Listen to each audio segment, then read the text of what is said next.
চলো বন্ধুরা, তোমাদের সঙ্গে শেয়ার করতে চলেছি দীঘার মন্দির থেকে ঘুরে এসে তারপরে দেখো ওয়েদারটা পুরো চেঞ্জ হয়ে গেছে। আর রোদের তাপ এতটাই ছিল, পুরো রাস্তা শুকিয়ে গেছে। তোমাদেরকে এর আগের ভিডিওতে দেখিয়েছি যে মন্দিরে মানে এত বৃষ্টি জল, তার মধ্যে দিয়েও কিন্তু আমরা গিয়েছি। আর এটা ঠিক বিকেল টাইমে। তো তারপরে আমরা বেরিয়ে পড়েছি। আর দেখো দীঘার সমুদ্রটা কত সুন্দর লাগছে উপর থেকে। সত্যি যেখান থেকে আমরা ভিডিও করেছি, সাধারণত এখানে ভিডিও করতে দেয় না, এখানে ভলেন্টিয়ার্সরা থাকে, মানে উপর থেকে নজরদারি করে। কিন্তু একটু ফাঁকা ছিল, টুক করে আমার হাজব্যান্ড গিয়ে উপরে চলে গেছে, একটু ভিডিও করে নিয়েছে। আর আমাকে বলছিল যে ওনাকে নামতে বলতে। তো আমি বললাম চলে এসো, আর তুলতে হবে না, যেটুকু তুলেছে ওইটুকুই আমি আমার বন্ধুদেরকে শেয়ার করব।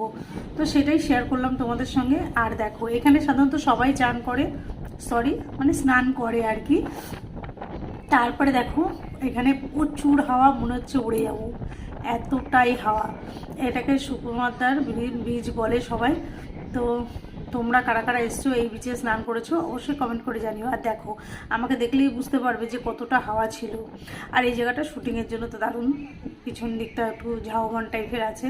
তো আমি বলছিলাম ওকে চলো একটু ঝাউবনে ফটো শ্যুট করি।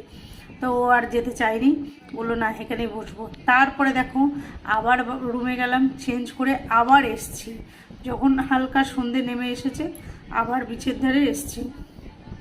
বেশ বিচের ধারে বসে বেশ হাওয়া ফিল নিচ্ছি।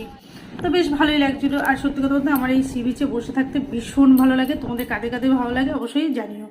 তারপরে আমরা তো চলে যাব পরের দিন। এবার ও বলছিল চলো একটু মার্কেটটা ঘুরে আসি, কী কী নেওয়ার আছে দেখি। আমি নেওয়ার কিছুই নেই, কারণ আমি কিছু নেবই না।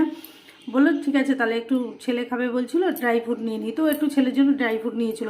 তো মার্কেটটা আমি তোমাদেরকে দেখানোর জন্য একটু ভিডিও ক্লিপ করে নিলাম। আর সত্যি সুন্দর সুন্দর অনেক জিনিস আছে, কিন্তু কি করব, আমি তো সেইভাবে আমার সাজাও হয় না, পড়াও হয় না।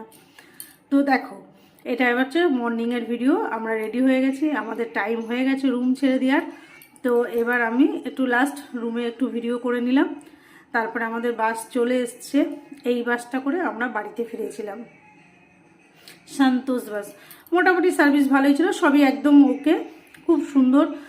আমার তো ভীষণ ভালো লেগেছে সত্যি। আসার জার্নিটাও খুব সুন্দর হয়েছে, একটুও কষ্ট হয়নি, খুব আরামসে এসেছি, খুব ভালোভাবেই কাটলো দিনটা।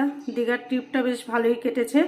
আর দেখো আমরা যখন এসেছি বাস কিন্তু পুরো ফাঁকা, কিন্তু যখন বাস ছেড়েছে পুরো প্যাকটা হয়ে গেছিলো, সেই ভিডিও ক্লিপটা আর নিইনি। তো আমরা আমাদের সিটে বসে পড়েছি, আমাদের রিজার্ভেশন করাই ছিল আর কি।